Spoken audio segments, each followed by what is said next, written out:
Hola, ¿qué tal estáis? Bienvenidos a vuestro canal Espiritualidad Práctica. Hoy estudiaremos el capítulo 21 de Apocalipsis. En este capítulo, Juan tiene una visión acerca de la Nueva Jerusalén. El contexto de este capítulo transcurre durante los 1000 años de reinado milenial de Cristo en la tierra, al igual que el capítulo 22. El único capítulo que nos habla de lo que ocurrirá después de los 1000 años es el capítulo 20, desde el versículo 7 al 15.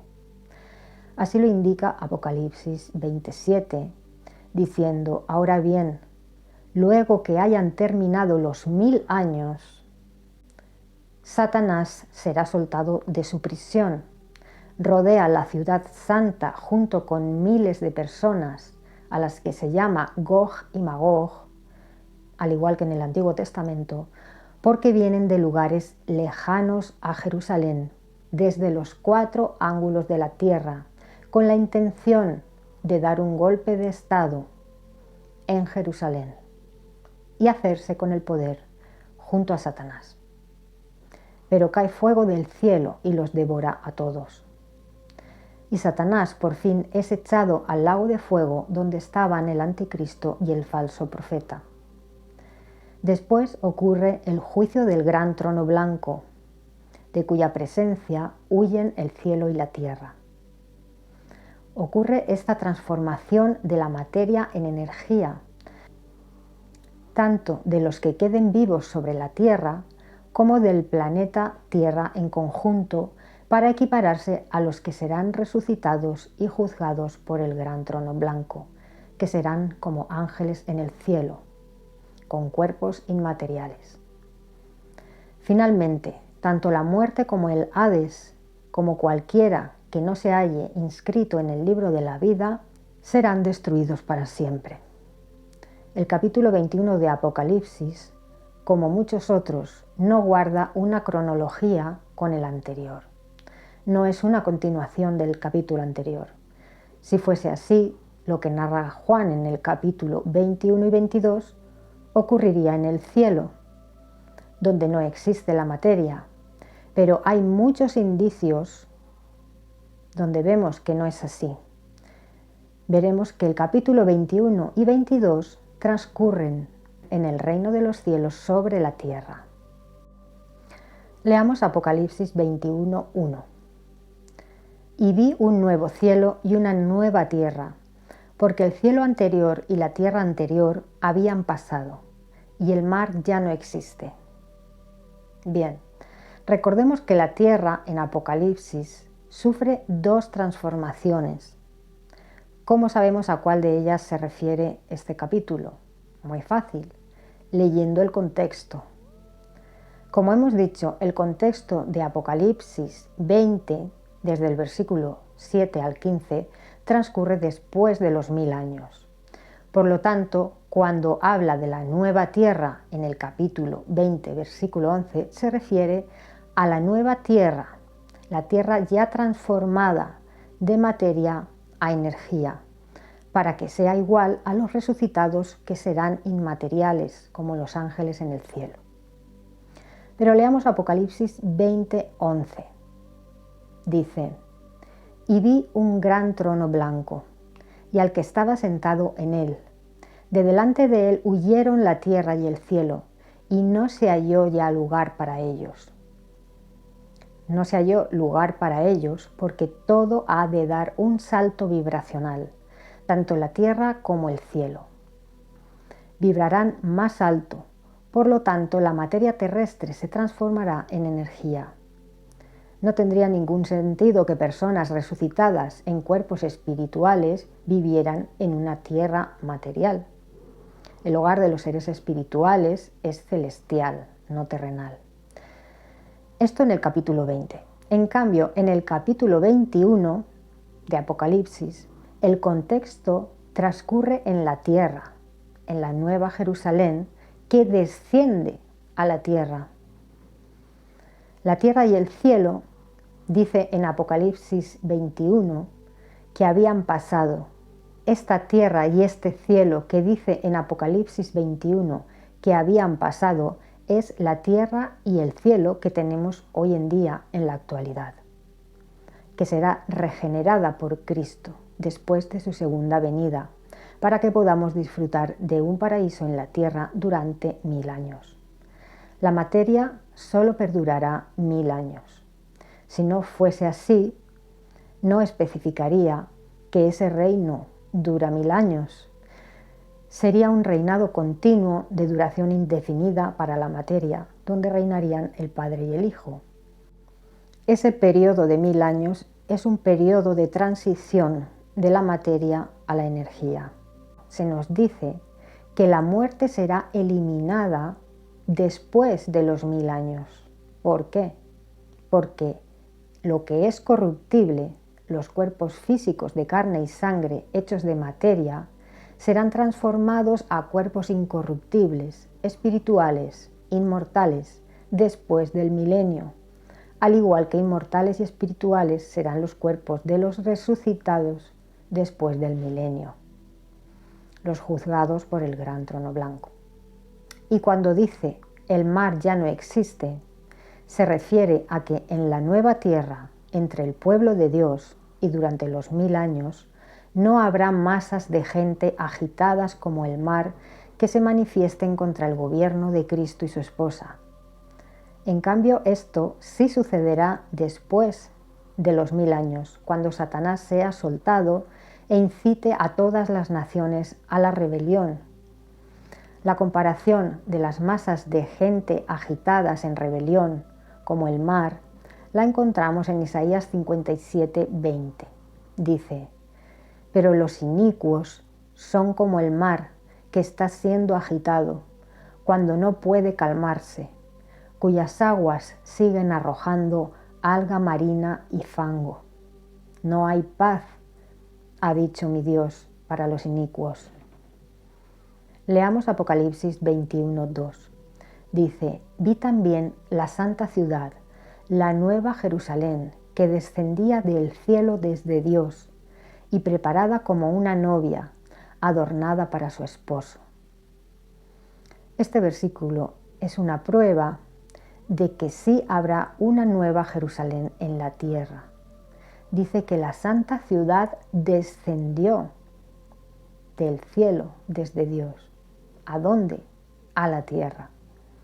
La santa ciudad, la nueva Jerusalén, también es mencionada en Apocalipsis 29. Dice: y avanzaron sobre la anchura de la tierra y rodearon el campamento de los santos, la ciudad amada. La ciudad amada es la nueva Jerusalén. Esta nueva Jerusalén, después de los 1000 años, seguirá existiendo en la nueva tierra celestial, después de la transformación, donde todo volverá a ser renovado. Dice que la ciudad santa estaba adornada, perfecta, preparada y engalanada como se prepara una novia para su esposo el día de su boda. Aquí el esposo es Cristo y la novia es la nueva Jerusalén, la ciudad desde donde gobernará Cristo y su esposa, los 144.000 mártires que dedicaron su vida a Cristo y murieron a causa de la palabra. Como en el reino de los cielos todo es uno, por la unidad que allí reina, Cristo identifica a la ciudad donde Él vivirá con su esposa y desde donde gobernará con su propia esposa. Al igual que cuando estuvo en la tierra, Él se identificaba con el reino de los cielos cuando dijo: el reino de los cielos está entre vosotros. El reino de los cielos comprende toda la nueva tierra con sus habitantes, el Padre, el Hijo, el Espíritu Santo, la nueva Jerusalén, animales, plantas y personas. Todo en conjunto es el reino de los cielos, el sistema de gobierno y de vida dirigido por Cristo. Primero en la tierra durante 1000 años y luego en los cielos por la eternidad. Sin embargo, Cristo se identificaba con todo esto, diciendo: el reino de los cielos está entre vosotros. Podemos leer esto en Lucas 20 al 24. Dice: pero cuando los fariseos le preguntaron cuándo vendría el reino de Dios, les contestó y dijo: el reino de Dios no viene de modo que sea llamativamente observable. No dirán miren acá o allá, porque miren, el reino de los cielos está en medio de ustedes. El reino de los cielos se había acercado a través de Jesús. Los ciegos ven, los cojos andan, los leprosos quedan limpios, los muertos resucitan. Todo a través de Cristo. Él habla y actúa en justicia. Él enseña secretos escondidos y promueve el amor y la compasión. Todo esto es el reino de los cielos.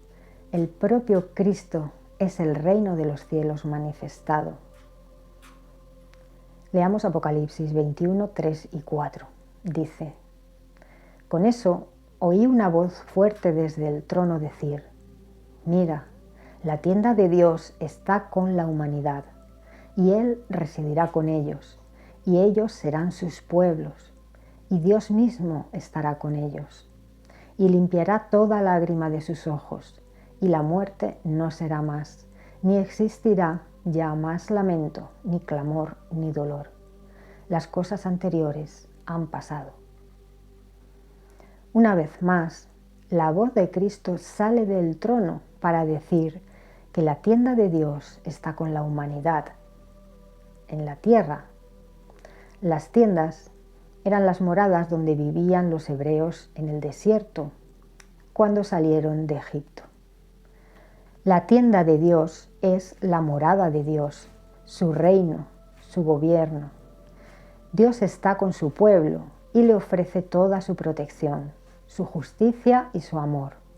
Él será su Dios y ellos serán su pueblo, y no habrá ya más lamento, ni clamor, ni dolor. Al final de los 1000 años, la muerte no será más. Nuevamente vemos como durante esos 1000 años es Dios quien protege a la humanidad en la tierra.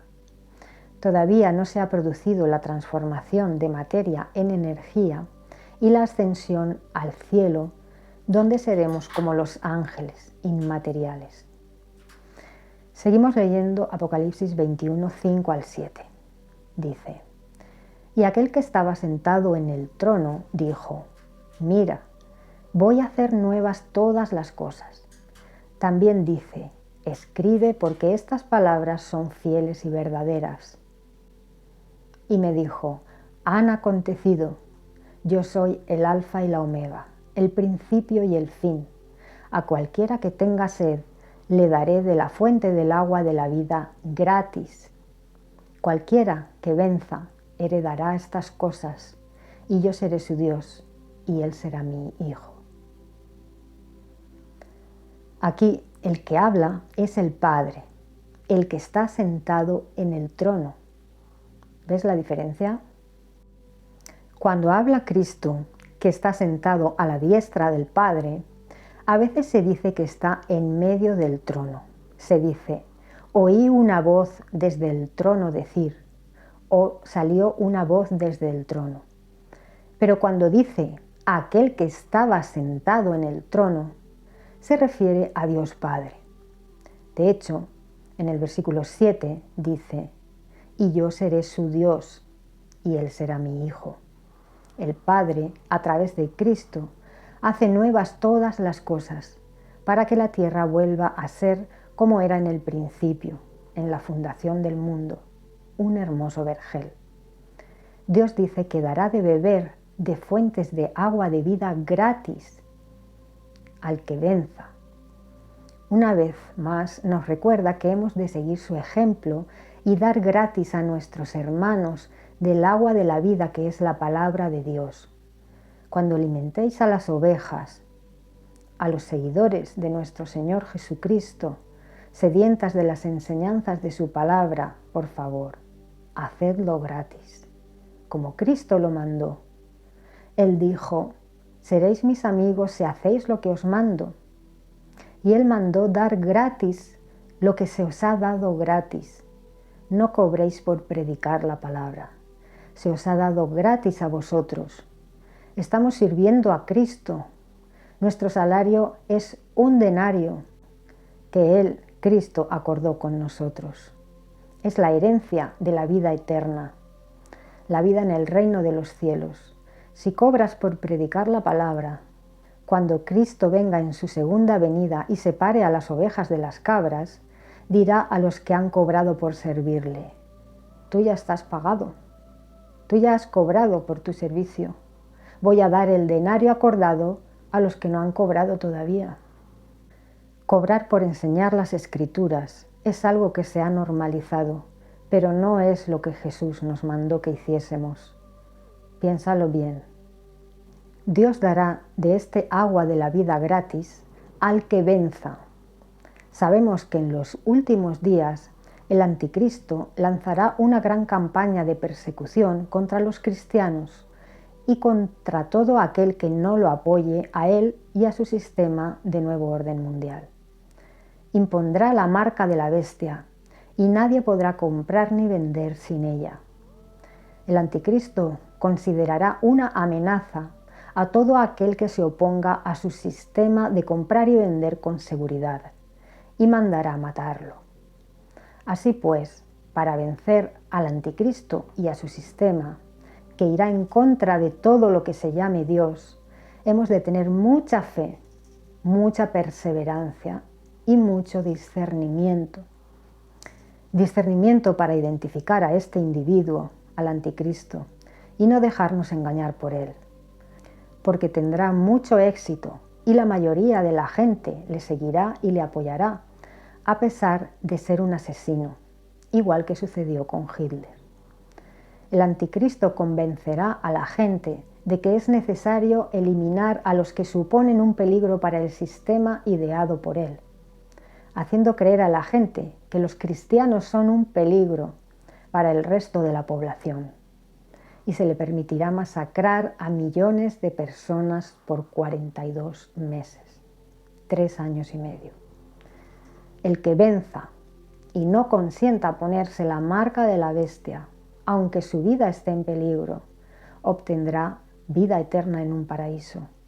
El que defienda su vida a toda costa en este sistema y la comodidad de poder comprar y vender, sin importarle que esto implique apoyar a un anticristo, asesino y blasfemo, su comodidad durará apenas 3 años y medio, el tiempo que tardará Cristo en venir en su segunda venida y juntar a la cizaña, y Cristo quemará la cizaña con fuego. Arrojará a esa gente al lago de fuego. Dice Jesús que allí, en el lago de fuego, será su llanto y crujir de dientes. Esto es otra prueba de que el lago de fuego no es una simple destrucción total, sino que allí solamente muere el cuerpo y el alma, pero no el espíritu. Este es eterno y es el que se lamentará de haber hecho caso omiso a los mandatos de Cristo. Pero al que venza se le dará vida eterna en el reino de los cielos en la tierra por 1000 años y en el reino de los cielos en el cielo por toda la eternidad. Leamos Apocalipsis 21:8. Dice: pero en cuanto a los cobardes y a los que no tienen fe, y a los que son abominables y asesinos, y fornicadores, y a los que practican espiritismo, e idólatras, y a todos los mentirosos, su porción será en el lago que arde con fuego y azufre. Esto significa la muerte segunda. Así pues, todos estos que he mencionado serán echados al lago de fuego. Vemos que incluye a los cobardes, a los que temieron por su vida o por no poder comprar o vender y prefirieron ponerse la marca de la bestia por comodidad, antes de ser fieles a Cristo y ser refinados por Él. Leamos Apocalipsis 21, 9 al 11. Dice: y vino uno de los 7 ángeles que tenían los 7 tazones, que estaban llenos de las 7 últimas plagas, y habló conmigo y dijo: ven acá, te mostraré a la novia, la esposa del Cordero. de modo que me llevó en el poder del Espíritu a una montaña grande y encumbrada, y me mostró la santa ciudad de Jerusalén, que descendía del cielo desde Dios y que tenía la gloria de Dios. Su resplandor era semejante a una piedra preciosísima, como piedra de jaspe, que brillaba con claridad cristalina. Ahora es uno de los 7 ángeles que tenían los 7 tazones llenos de las 7 últimas plagas, el que dice a Juan: ven, para mostrarle la nueva Jerusalén. Pero esta visión no es una visión común, sino que el ángel lleva a Juan en el espíritu hasta lo alto de una montaña, para que pueda contemplar desde allí la nueva Jerusalén. El ángel lleva a Juan en el espíritu, lo saca de su cuerpo, y con uno de sus cuerpos espirituales inmateriales, ambos viajan a la cima de esa montaña, al igual que le ocurrió al apóstol Pablo cuando viajó al tercer cielo. Y es que en cuerpo espiritual, Juan podía ver todos los detalles de la ciudad amada, la ciudad santa, aunque la observara desde lejos. Por eso llevó a Juan el ángel en el espíritu, porque quería que Juan pudiera describir la ciudad tanto desde lejos como desde cerca con todo detalle. Y eso solo se consigue cuando no tienes las limitaciones del cuerpo físico. Desde el cuerpo espiritual puede verse desde lejos con todo detalle. Pero ¿quién es la novia del Cordero? ¿Y por qué la identifica con la ciudad santa? En el Antiguo Testamento, la esposa de Dios era la nación de Israel, su pueblo escogido, el cual debía sujetarse a Dios y ser uno con Él, como lo hace una esposa con su esposo. Leamos un texto que confirma esto. Este texto hace referencia a Jerusalén. Ezequiel 15, 8 al 13. Dice: y hacerte una declaración jurada y entrar en un pacto contigo. Es la expresión del Señor soberano Yahvé. Y así llegaste a ser mía. Además, te lavé con agua y enjuagué de ti tu sangre y te unté con aceite. Y pasé a vestirte con una prenda de vestir bordada y a calzarte con piel de foca y a envolverte en lino fino y a cubrirte con género costoso. Y pasé a engalanarte con adornos y a ponerte brazaletes sobre las manos y un collar alrededor de la garganta. Además te puse una nariguera en la nariz y zarcillos en las orejas y una hermosa corona en la cabeza. Y seguiste engalanándote con oro y plata, y tu atavío era lino fino y género costoso, y una prenda de vestir bordada. Flor de harina y miel y aceite eran lo que comías. Y te hiciste muy, muy bella, y gradualmente llegaste a estar lista para posición real. Así es como describe Dios a Jerusalén cuando hizo el pacto de alianza con ella, como una novia adornada para su esposo, igual que en Apocalipsis. Por eso en Apocalipsis compara a Jerusalén con la esposa de Cristo, pero en realidad se está refiriendo a los que reinarán con Cristo, a los 144.000 que serán uno con Cristo y reinarán con Él desde esa misma ciudad, desde la Nueva Jerusalén. Ellos vivirán allí y gobernarán desde allí, desde el monte Sión, donde será ubicada la Nueva Jerusalén, cuando descienda desde Dios hasta la tierra. Esto lo leemos en Apocalipsis 14, 1. Dice: vi y miren, el Cordero de pie sobre el monte Sión, y con él 144.000, que tienen escritos en sus frentes el nombre de él y el nombre de su Padre. Versículo 4. Estos son los que no se contaminaron con mujeres, de hecho son vírgenes. Otra vez se los compara con una novia virgen que va a ser desposada. Estos son los que van siguiendo al Cordero no importa dónde vaya. Estos fueron comprados de entre la humanidad como primicias. Fijaos que dice como primicias para Dios y para el Cordero. Estos son las primicias, los que resucitaron en la primera resurrección y reinarán con Cristo. Dice que no se halló en su boca falsedad, están sin tacha. Se está refiriendo a la esposa del Cordero, pero está seleccionando a un grupo selecto, sin tacha. Es un grupo reducido que resucitará en la primera resurrección, nada más completarse el número de mártires que murieron por Cristo. Por lo tanto, la esposa del Cordero no es la Iglesia como muchos piensan. La Iglesia somos todos, pero este grupo, la esposa del Cordero, es un grupo reducido y selecto. Son las primicias para Dios y para Cristo. El resto, la Iglesia o el pueblo de Dios, somos los invitados a la cena de las bodas del Cordero. Pero no reinaremos con Cristo, seremos pueblo de Dios, gobernados por este grupo reducido de 144.000 personas, que puede ser literal o simbólico, junto con Cristo. Por tanto, hemos visto que en Apocalipsis se compara a la esposa del Cordero con la Nueva Jerusalén, porque en el Antiguo Testamento a Jerusalén, la esposa de Dios, se la comparaba con una mujer adornada, bella, muy bien cuidada, muy bien alimentada, porque Dios la protegía y proveía para ella. Así será también en la nueva tierra. Pero en el Nuevo Testamento, en Apocalipsis, hace una distinción entre la esposa del Cordero, que son los 144.000 que reinarán con él, y los invitados a la cena de las bodas del Cordero, que es el pueblo de Dios. Referente a este pueblo, dicen las Escrituras que muchos son los llamados, pero pocos son los escogidos. Hay una parábola que habla de esto en Mateo 22, del 1 al 13.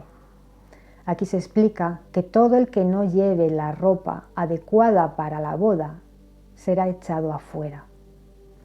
La ropa ha de ser lino blanco, fino y limpio, que simboliza los actos justos de las personas. Veamos ahora las etapas que componen una boda judía y su similitud con la boda entre Cristo y su novia. Las bodas judías en la época de Jesús tenían 4 etapas distintas. En la primera etapa, el padre del novio paga el precio de la novia. En este caso, el precio de la novia fue la sangre del sacrificio del Mesías. En la segunda etapa, se va a buscar a la novia.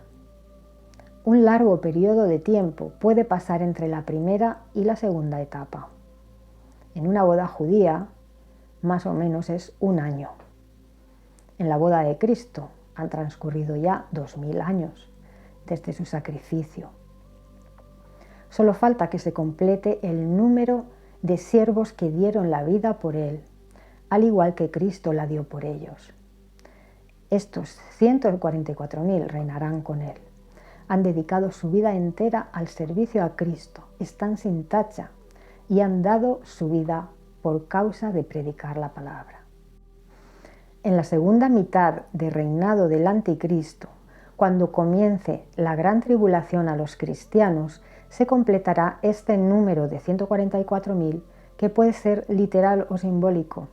El hecho de ir a buscar a la novia se corresponde con la primera resurrección, donde Cristo reunirá y glorificará los cuerpos espirituales de todos los siervos a lo largo de la historia que hayan de reinar con él. Estos 144.000 que reinarán con él son la novia de Cristo, que después de las bodas del Cordero serán la esposa de Cristo. Los arrebatados, que también lo serán después de esta primera resurrección, serán los invitados a la ceremonia de las bodas del Cordero, que se celebrará en los cielos. El resto, el pueblo de Dios, son los invitados a la cena de las bodas del Cordero. Los que tengan ropas adecuadas y limpias, debido a sus actos justos, disfrutarán de este banquete de bodas y heredarán la nueva tierra. La tercera etapa en una boda judía es la celebración de la ceremonia de las bodas, la firma del contrato de matrimonio. En la boda de Cristo, esto ocurre, como hemos dicho, después de la primera resurrección, al toque de la séptima trompeta. Los invitados a esa celebración que se hará en el cielo serán los arrebatados, que también han sido reunidos con Cristo al toque de la séptima trompeta. Han sido sacados de la gran tribulación promovida por el anticristo en la segunda mitad de su reinado. De no ser arrebatados estos siervos de Dios, ninguno de ellos hubiera quedado vivo. Por el brutal holocausto que estará causando la abominación desoladora. Esa inteligencia artificial colocada por el falso profeta en el lugar santísimo del tercer templo, que localizará con una base de datos a todos los que no apoyan el sistema del anticristo y no se ponen su marca, y mandará a matarlos. Así pues, estos arrebatados son los asistentes a la ceremonia del contrato de bodas entre Cristo y los 144.000 que reinarán con él. Primero ocurre la presencia de Cristo en las nubes, al toque de la séptima trompeta, ocurre la primera resurrección, después el arrebatamiento de los cristianos, y todos son llevados delante del trono de Dios, y allí se celebran la ceremonia de bodas del Cordero. Esto lo leemos en Apocalipsis 19:7. Dice: regocijémonos y llenémonos de gran gozo, y démosle gloria, porque han llegado las bodas del Cordero, y su esposa se ha preparado. Sí, a ella se le ha concedido estar vestida de lino fino, blanco, brillante y limpio, porque el lino fino representa los actos justos de los santos. Este texto coincide con el de Apocalipsis 6:11. Dice: y a cada uno de ellos se le dio una larga ropa blanca y se les dijo que descansaran por un poco de tiempo más hasta que se completara el número de sus coesclavos y de sus hermanos, que estaban a punto de ser muertos como ellos también lo habían sido.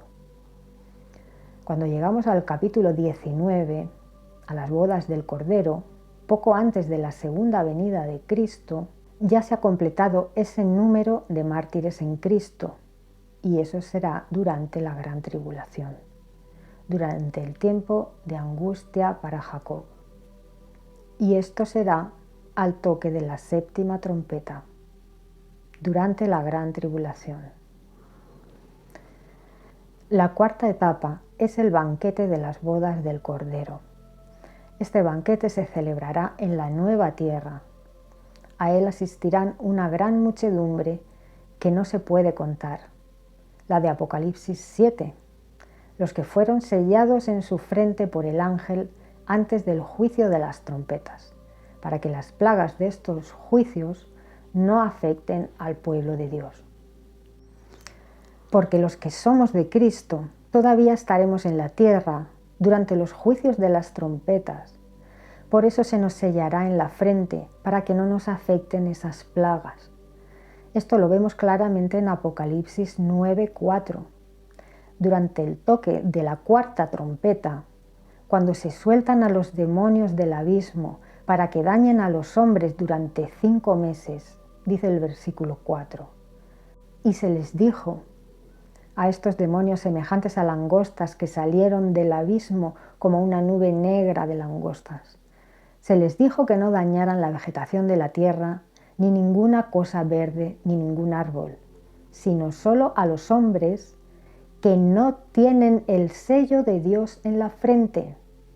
Por lo tanto, durante el toque de la cuarta trompeta habrá personas en la tierra con el sello de Dios en la frente.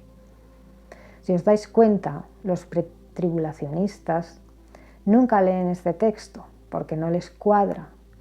creen que el arrebatamiento será antes del toque de las trompetas, pero aquí vemos que no, que será al toque de la séptima trompeta, cuando sean resucitados los 2 testigos y con ellos los 144.000 en la primera resurrección, como dice el apóstol Pablo en 1 Tesalonicenses 4:16, porque el Señor mismo, con voz de mando y con voz de arcángel y con trompeta de Dios, descenderá del cielo, y los muertos en Cristo, los mártires, resucitarán primero. Y luego nosotros, los que quedemos vivos, seremos arrebatados juntamente con ellos en las nubes, para recibir al Señor en el aire. Y así siempre estaremos con el Señor. 144.000 sellados en Apocalipsis 7 corresponde a un número simbólico que representa al pueblo de Dios del nuevo pacto. Son una gran muchedumbre de gente de todas las naciones. El capítulo 7 de Apocalipsis nos narra cómo los ángeles retienen los 4 vientos hasta que sean sellados en la frente los 144.000 siervos de Dios, número simbólico, la gran muchedumbre, las 12 tribus de Israel del nuevo pacto que heredarán la nueva tierra. Son una gran muchedumbre de gente de todas las naciones y tribus y pueblos y lenguas. Los que queden vivos serán arrebatados al toque de la séptima trompeta y serán llevados delante del trono de Dios y delante del Cordero, vestidos de largas ropas blancas y con ramas de palmera en sus manos, alabando a Dios. Y dicen: la salvación se la debemos a nuestro Dios, que está sentado en el trono, y al Cordero. Los 144.000 de Apocalipsis 7 son una gran muchedumbre de gente de todas las naciones. Sin embargo, los 144.000 de Apocalipsis 14 son la novia de Cristo, un número que podría ser literal porque es un grupo reducido. Leamos Apocalipsis 14:1. Vi y miren el Cordero de pie sobre el monte Sión, Jerusalén, y con él 144.000 que tienen escritos en sus frentes el nombre de él y el nombre de su Padre.